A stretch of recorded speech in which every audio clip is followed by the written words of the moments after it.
Buenas noches, bienvenidos al banquillo. Les saludamos como de costumbre a través de TSI. Hoy con una entrega especial y con un invitado de uno de los países que más coopera con nuestro país en materia de educación, salud, seguridad y que nos distingue con su presencia. Doctor Breno Díaz da Costa, embajador de la República Federativa de Brasil, acreditado ante pueblo y gobierno de Honduras. Gracias por estar con nosotros, doctor. Muy Gracias a usted. amable, feliz noche. Gracias, Rosendo. Un placer estar aquí con usted también. Bueno, ya son varios años en el país, doctor Costa. ¿Cómo ha visto la evolución de Honduras en los últimos años y cómo se mantiene esa relación de hermandad con el gigante de América Latina? Bueno, eso de verdad, desde que llegué, vengo invirtiendo mucho tiempo justamente en esta intensificación de los vínculos entre Brasil y Honduras. Estábamos, usted sabe, eh, les voy a recordar el caso del 2009 que estuvimos ahí, a Mel Zelaya en la Embajada de Brasil, y eso por supuesto eh, generó una situación que tuvo consecuencias Tuvo para una la gran relación notoriedad bilateral. Brasil. Exacto. O sea, que eso tuvo una influencia en las relaciones. Y por un tiempo nos quedamos un poco alejados de Honduras. Bueno, eso afortunadamente ya se acabó. Hoy día vivimos una relación muy intensa. Usted sabe, el presidente Juan Orlando se va ahorita a Brasil. Vamos a tener una visita oficial de él y las relaciones no podían estar mejor. La semana pasada tuvimos la presencia del canciller de Brasil aquí en Honduras y ya había 50 años que no teníamos una visita de un canciller aquí. O sea, las cosas se están intensificando mucho, ¿no? Sí, ¿hacia dónde visualiza marchan esas relaciones con el gobierno del presidente Bolsonaro y esa cooperación y esa identidad que siempre ha tenido Brasil más allá de este acontecimiento en la administración del presidente Zelaya y el haber estado prácticamente por varios días rodeada la embajada de Brasil? Ahora mismo, ¿qué visión tiene de lo que está pasando entre ambas naciones, sobre todo con un hecho que siempre lo relacionamos, que de América Central, hablando de toda la región, vemos poco hacia el sur? Así es. Bueno, yo puedo decir que lo mismo pasa en el sur. Una de mis preocupaciones aquí es justamente poner Honduras en el radar de los empresarios brasileños, porque el mercado interno de Brasil es muy grande. Entonces los empresarios en general estaban preocupados en atender a este mercado interno. No se preocupaban en exportar. Hoy día esa es una necesidad en cualquier país del mundo. O sea, los empresarios brasileños empezaron a descubrir Latinoamérica primero. Bueno, por ser el único país en Latinoamérica que no hable español, evidentemente eso era una barrera. Pero la gente en Brasil empezó a descubrir Latinoamérica, los cursos de inglés en Brasil. Hoy día todos tienen cursos de español también. Entonces el español pasó a entrar en la mente del brasileño. O sea, pasó a ser visto no más como una cosa distante, sino que somos vecinos. O sea, entonces, eh, poner Honduras, y más que Honduras, poner Centroamérica en el radar de los brasileños, tomó un rato, pero eso está cambiando. Hoy día recibo aquí varios empresarios brasileños interesados en descubrir y conocer más y más el mercado hondureño. Doctor Breno Díaz, usted es economista, los inversionistas a gran escala que llegan de Brasil, hoy día es la sexta economía del mundo. ¿En qué se interesan en el país? ¿En qué áreas quieren entrar a poner plata para mejorar las condiciones de ellos allá como inversionistas en Brasil y mejorar desde luego la situación de estos países? Bueno, en realidad hay varios sectores que pueden interesar. Hay muchas cosas. Ahora con la visita de nuestro canciller discutimos justamente una agenda común estructurada que podemos trabajar en muchos aspectos. Además de todos los sectores donde ya tenemos cooperación, y usted mencionó educación, salud, la cooperación en agricultura, la cooperación militar también es muy grande. Ahora buscamos también una agenda común en la lucha contra el narcotráfico, contra el crimen organizado transnacional, en la lucha contra la corrupción. Ustedes han acompañado Lava Jato en Brasil. O sea, hay muchas cosas que nos une y que nos pueden interesar. El tema de los energéticos, que Brasil ha sido un ejemplo al mundo y en los momentos difíciles de conflagración entre las grandes potencias, siempre ahí van a dar los golpes. ¿Cómo debemos aprovechar estos países con culturas diversas, al igual que Brasil, y me lo destacaba de Honduras, para obtener recursos propios para sobrevivir en algunas áreas que nos han golpeado en nuestra economía, doctor? Bueno, ustedes están haciendo cosas muy interesantes en lo que respecta a la energía renovable.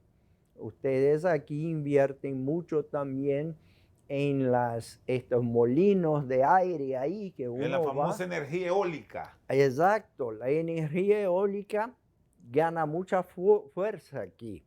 Pero hay otras cosas más. Ustedes como Brasil tienen una matriz que es en gran parte de energía renovable por los ríos que tienen también.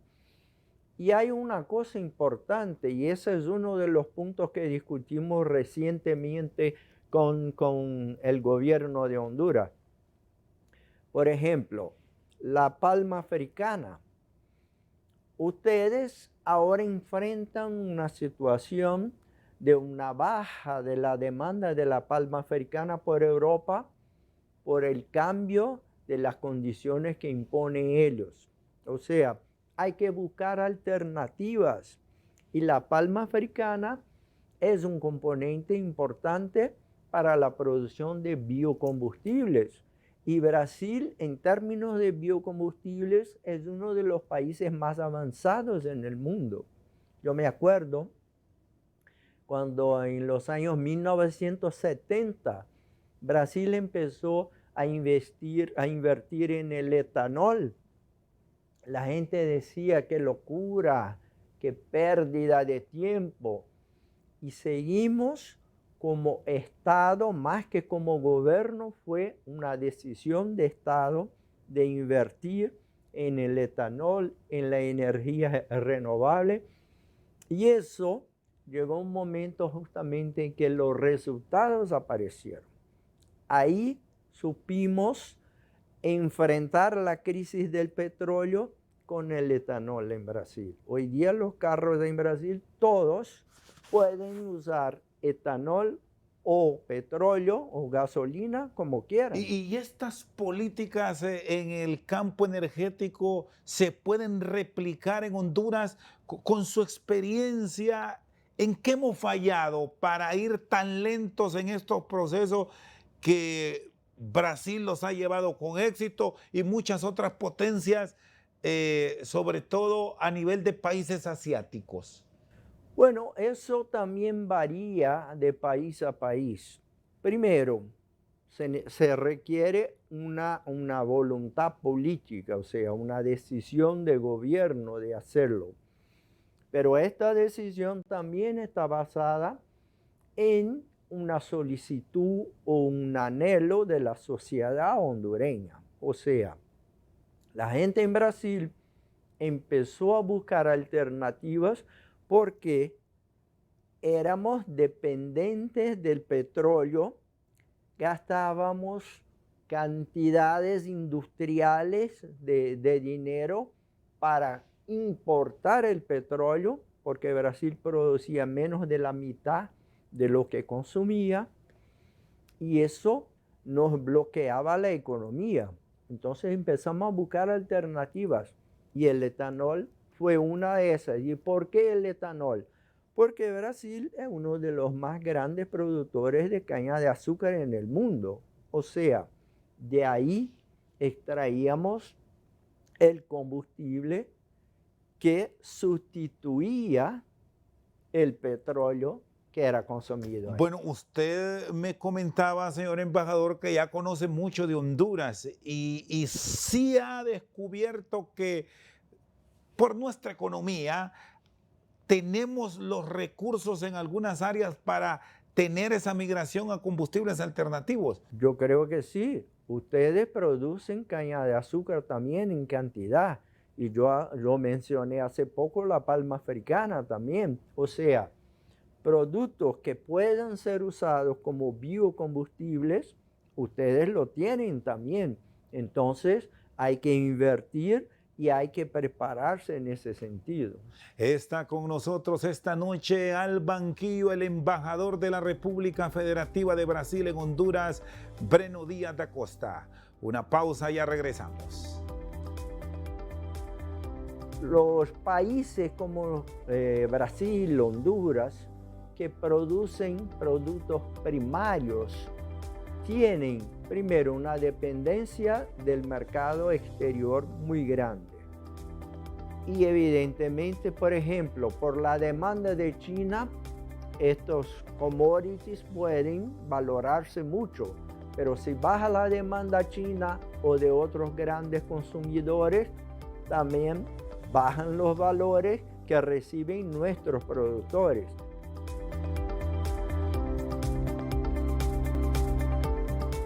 Continuamos esta noche al banquillo con nosotros el embajador de la República Federativa de Brasil, Breno Díaz da Costa. Doctor, estábamos hablando del tema de agricultura. Brasil es un ejemplo. Hablar del café es el primer mundo para ustedes. Honduras ha ido creciendo. ¿Cómo ha sido esa relación que han mantenido para apoyar al productor hondureño y que ahora mismo, a pesar de tener un territorio pequeño frente a Brasil, somos la quinta potencia de la tierra en producción de café? Es verdad. Esa fue una de las sorpresas que yo tuve cuando llegué en Honduras, porque yo sí sabía que Honduras producía café, pero no tenía idea de la calidad del café hondureño. O sea, empecé a viajar por este país y me sorprendí con todo lo que he probado ahí. O sea, empezando por Marcala, por supuesto, pero en Santa Bárbara, en Copán también. Eso me sorprendió y me encantó. Aquí empecé a hablar mucho de café de altura, ¿no? Y eso en Brasil también ahora está de moda por la calidad. La gente empezó a invertir más en la calidad del café, no solo en la cantidad producida. Brasil es el más grande productor de café del mundo.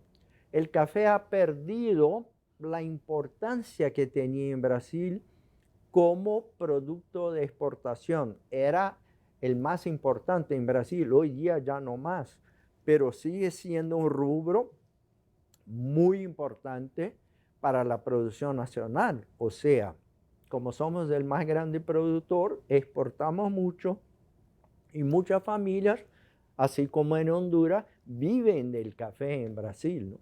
¿Cómo empoderar al productor, hablando propiamente del mercado nacional, con esas experiencias recogidas por años en Brasil, para que nuestro producto se posicione en los grandes mercados de la tierra, doctor?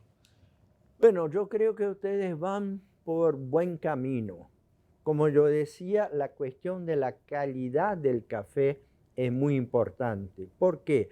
Porque los importadores buscan justamente este diferencial, que es que me puede ofrecer Honduras de diferente.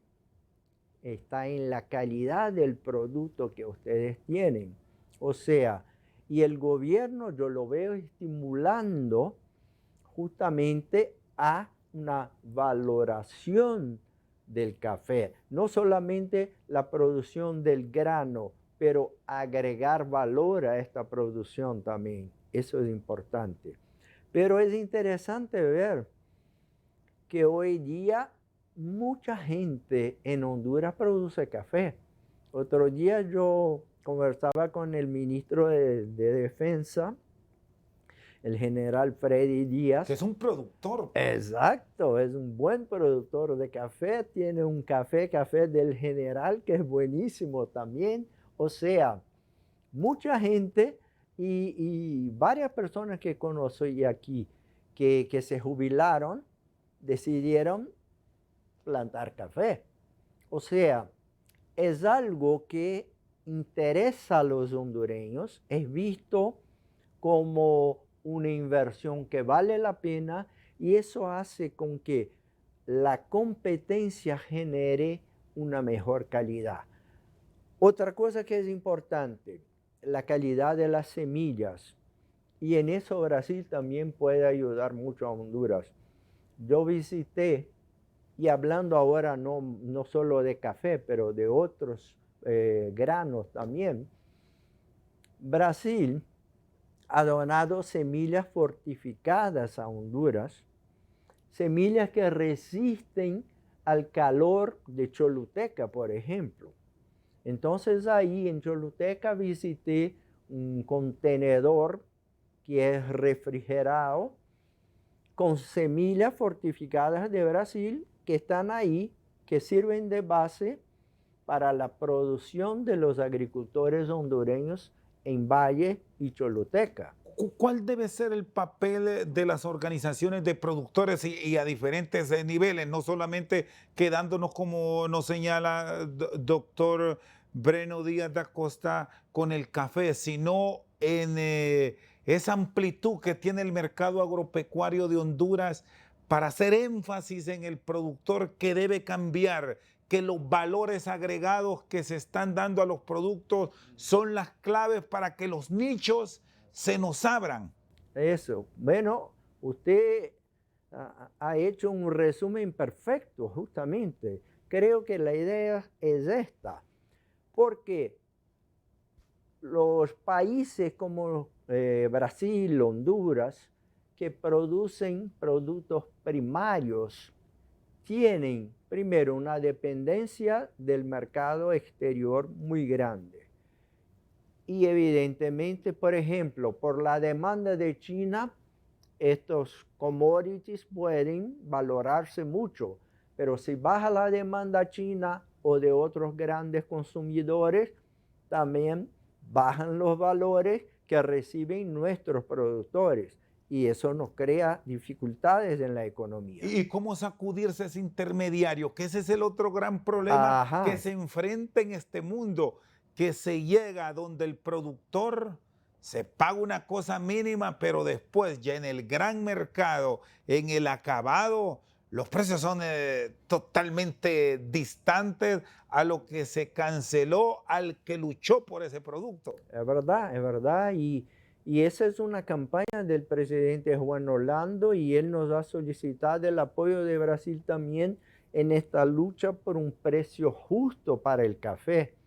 Y es verdaderamente impresionante lo que gana un productor aquí o en Brasil y el precio que alcanza el café en mercados internacionales. O sea, que estábamos hablando otro día que el precio del café en una empresa como Starbucks que te sale como $5, el productor hondureño o brasileño o de qué país sea, gana un porcentaje mínimo de este valor.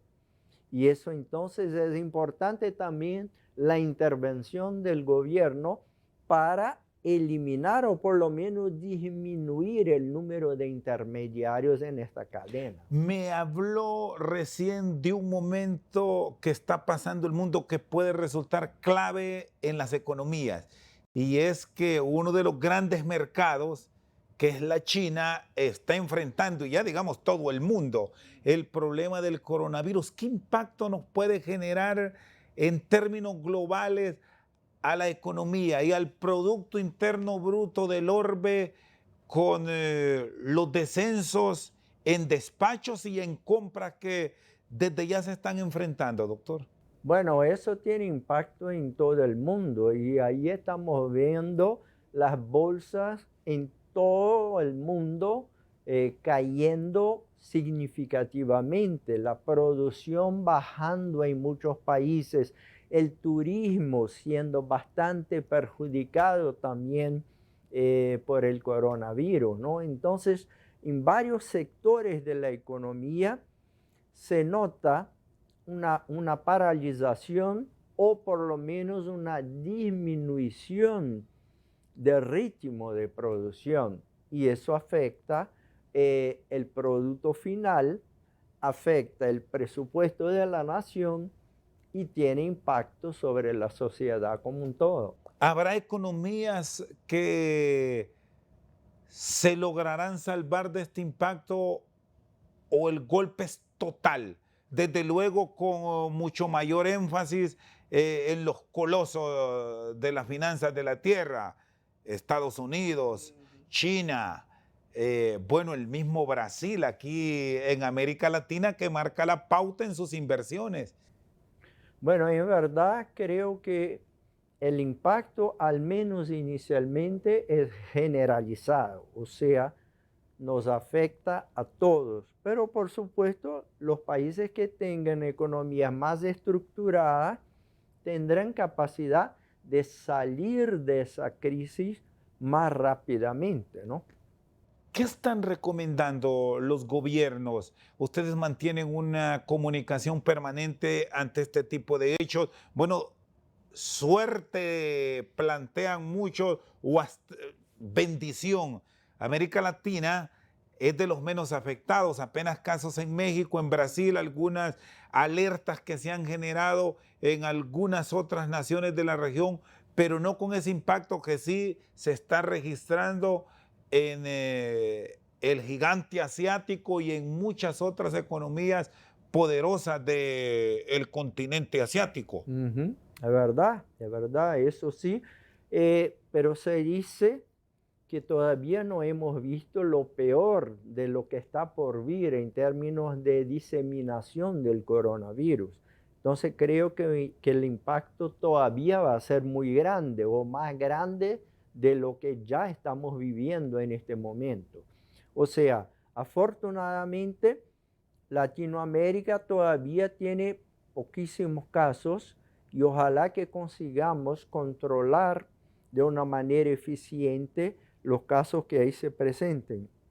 El primer caso que apareció en Brasil, afortunadamente se dio en São Paulo, donde están los mejores hospitales de Brasil, donde hay una red muy bien estructurada para combatir y controlar la diseminación de ese virus. Entonces, creo que los efectos ahí no van a ser tan terribles como pudieran haber sido si eso pasara en una ciudad del interior de Brasil, por ejemplo. Pero como decía, los países que tengan una estructura más bien apropiada para luchar contra eso y para controlar van a conseguir salir de eso de manera más rápida. Nosotros estamos viendo el problema que enfrenta Italia ahora, que creo que tuvo un problema muy serio de control del coronavirus ahí, o sea, sobre todo en el norte de Italia. Y eso está generando ahora una diseminación por todo el mundo. Está con nosotros esta noche al banquillo el embajador Breno Díaz da Costa. Una pausa, en breve continuamos. Cada año enviamos a Brasil, bueno, con becas del gobierno brasileño entre 30 y 40 hondureños. Y tenemos aún más por intermedio de la OEA.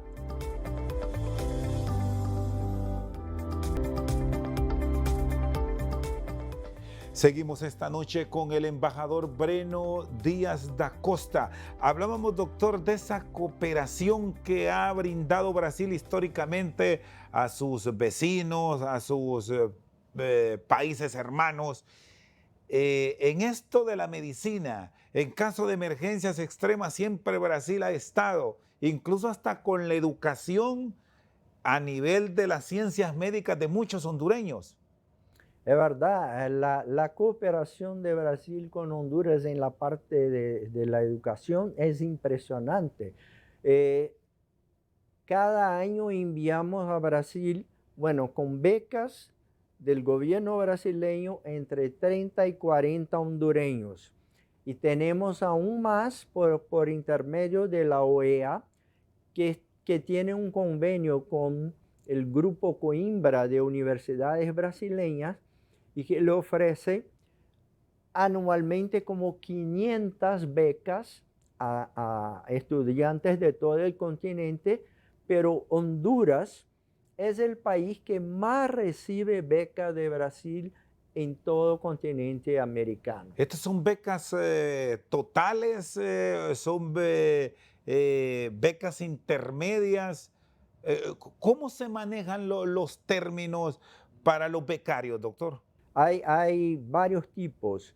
El programa estudiante convenio de Brasil para pregrado y posgrado son becas que Brasil ofrece la vacante en la universidad y la familia hondureña tiene que mantener su hijo o hija ahí en Brasil.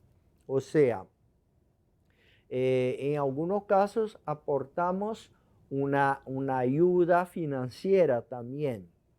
En el caso de las becas que le mencionaba por intermedio de la OEA, son becas completas. Total, educación plena. Exacto. Ganan una vacante en la universidad y ganan un estipendio para mantenerse ahí en Brasil también. ¿Es obligatorio ser lusófono? No, de ninguna manera, para nada, porque las becas de Brasil ofrecen una cosa que me parece muy interesante. Antes de iniciar su curso en la universidad, los estudiantes pasan 6 meses en Brasil solo estudiando portugués. Y es un idioma muy parecido, podríamos decir, con mucha similitud con el español. Es verdad, es muy parecido, lo que facilita mucho la cosa para nosotros, ¿no? Con dedicación, doctor, ¿en cuánto tiempo ya fala portugués? Bueno, con estos 6 meses ahí uno puede tranquilamente comunicarse en Brasil o antes, dependiendo de la capacidad o del don que tiene uno para las lenguas, ¿no? ¿Usted lo aprendió en cuánto? ¿Se le facilitó porque ya habla otros idiomas? Bueno, en realidad sí, eso es una verdad. Mientras más idiomas conozca, más fácil se pone. Pero yo empecé a estudiar el español en la Academia Diplomática en Brasil. Y luego viví en países hispanohablantes, viví en Venezuela, en Paraguay, en Colombia, o sea que eso también me ayudó a ganar más vocabulario y todo, ¿no? ¿Qué va a estudiar el hondureño a Brasil? ¿Por qué se ha interesado en llegar a esta tierra de América del Sur e incluso quedarse viviendo allá. ¿De verdad? Bueno, los hondureños buscan en Brasil, por supuesto, los cursos que no encuentran aquí. Entonces, el número más grande de hondureños estudiando en Brasil están ahí por medicina veterinaria. Luego viene arquitectura y ahora empieza a crecer ingeniería. Y ahí por la diversidad de tipos que hay en Brasil, eso también está interesando mucho a los hondureños. Pero lo que usted mencionó es interesante porque una buena parte de los hondureños que se van a Brasil regresan casados con brasileñas. O sea, o Viceversa. viceversa, exacto. O sea que la gran mayoría de la comunidad brasileña que vive aquí en Honduras es justamente integrada por cónyuges de estudiantes hondureños en Brasil. Hay grupos de hondureños que se han interesado por las universidades a nivel de posgrados o de especialidades en medicina. Me comentaba, Sí, doctor, sí, que sí. esa es una nueva área que han identificado. Así es, de Ahí ya debe verdad. tener el título de médico de Honduras para tener esa opción. Exacto, exacto. Bueno, ahorita estamos justamente concluyendo un acuerdo entre la Universidad Autónoma de Honduras, la UNA, y este grupo Coimbra que le mencionaba, que va a permitir que maestros hondureños vayan a hacer posgrado en Brasil, porque justamente esa es una solicitud del rector de la UNA, que una de las insuficiencias de Honduras es el número de posgrado. Entonces estamos creando esta condición más para que los hondureños vayan a Brasil a absorber este conocimiento y lo más importante, traerlo de regreso para aplicarlo en Honduras. ¿Cómo está la colonia brasileña en Honduras? ¿Qué impresión tienen de la nación que, como muchos otros países de la región, sufre de los problemas de violencia, de seguridad, del tema del narcotráfico que me habló, que ya ustedes tienen cooperación directa tanto con la Fuerza Armada hondureña y con la policía para intentar revertir esos números negativos que ahí están, doctor? Bueno, es verdad, tenemos muchas cosas que podemos hacer, pero la comunidad brasileña aquí, bueno, primero uno se siente en casa, porque Honduras es muy parecido con Brasil en esta latinidad, ¿no? Somos muy hospitalarios y los hondureños de verdad reciben a los extranjeros con mucho cariño y eso facilita mucho la cosa. La comunidad brasileña que vive aquí, en general, es una comunidad que no crea dificultades. Es diferente de uno que se va, por ejemplo, a Estados Unidos como un migrante ilegal. Los brasileños que vienen aquí o vienen porque están casados con hondureños o porque vienen a trabajar. Entonces ya tienen una situación de vida más bien definida y eso les facilita también la adaptación a la cultura local. ¿En qué está trabajando el brasileño en Honduras? ¿En qué áreas se está desarrollando este talento humano? Bueno, sobre todo en la parte de obras. Hay empresas brasileñas invirtiendo aquí en la construcción de carreteras, por ejemplo, porque tenemos empresas en Brasil que ganaron una capacidad muy grande en términos de infraestructura, ¿no?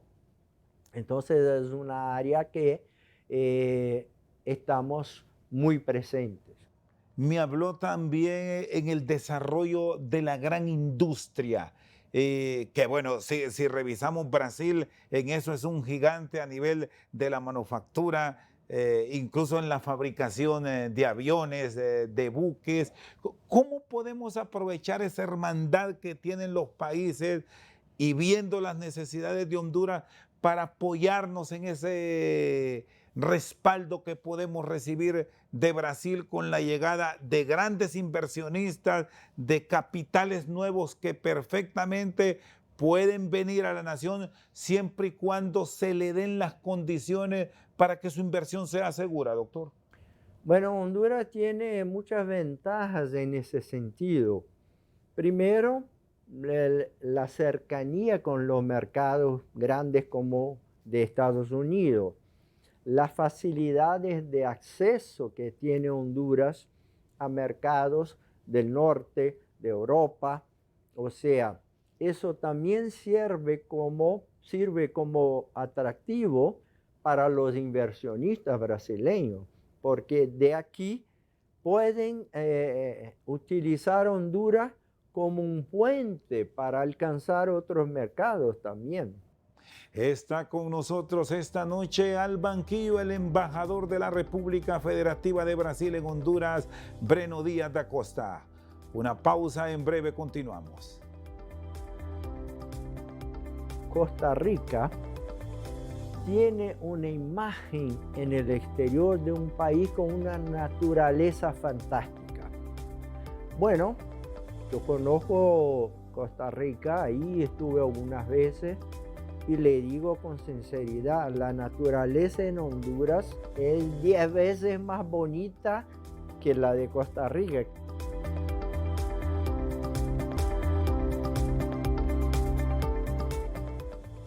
Seguimos esta noche al banquillo con el doctor Breno Díaz da Costa, ya con una cobertura total en el territorio nacional.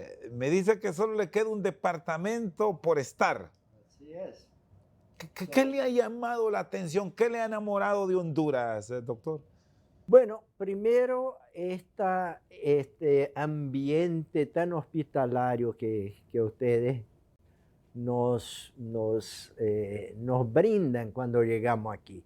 Pero viajando por el país me impresionó muchas cosas. Primero, lo verde que es este país, cómo hay bosques en este país. Y me encantaron los bosques de Honduras. Y por todos lados. Este pino que es tan común aquí, es muy raro en Brasil. Uno solo lo ve en el sur de Brasil y es un tipo diferente de pino también. Pero ustedes tienen de todo, tienen montaña, tienen playa, ahí está el Caribe, las playas de las islas de la bahía, que fantásticas son.